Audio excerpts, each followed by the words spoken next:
అదే RTV app వార్తల్ని క్షణాల్లో చదివే అవకాశం ఉంటుంది. ఒక న్యూస్ పేపర్, ఒక టెలివిజన్ ఛానల్ మీ చేతుల్లో ఎప్పుడూ ఉంటాయి.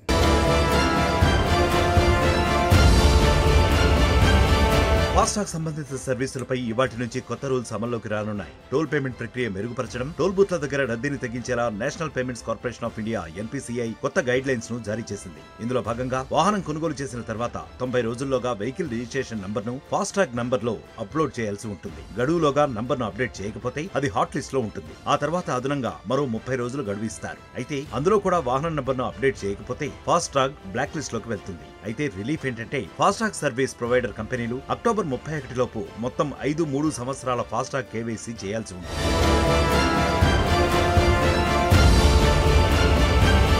మీ ఫాస్టాగ్ ప్రొవైడర్ వెబ్సైట్ ద్వారా ఆన్లైన్ లో ఈ వివరాలన్నీ అప్డేట్ చేసుకోవచ్చు. ఇందుకోసం సంబంధిత ప్రొవైడర్ వెబ్సైట్ కు వెళ్లాల్సి ఉంటుంది. ఫాస్టాగ్ ప్రొవైడ్ చేసే బ్యాంకులు, సంస్థల వద్దకు నేరుగా వెళ్లడం ద్వారా ఆఫ్లైన్ లో కూడా మీ ఫాస్టాగ్ ను అప్డేట్ చేసుకోవచ్చు.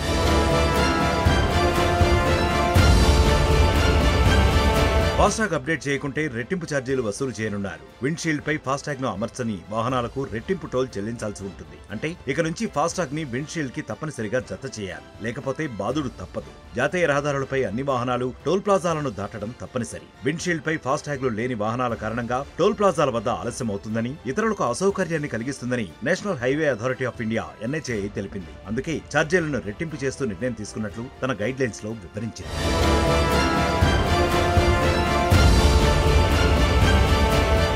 మరిన్ని వీడియోస్ కోసం ఛానల్ ని సబ్స్క్రైబ్ చేయండి. లేటెస్ట్ అప్డేట్స్ కోసం వాట్సాప్ ఛానల్ ని ఫాలో చేయండి.